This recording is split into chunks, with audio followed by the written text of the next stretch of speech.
Ei, ma ei taha su juttu enam kuulata. Miks siis?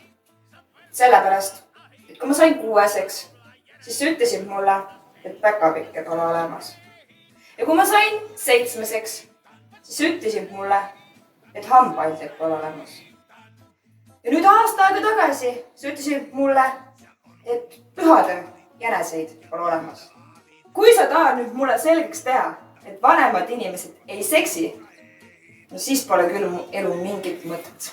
Sauna ehitan.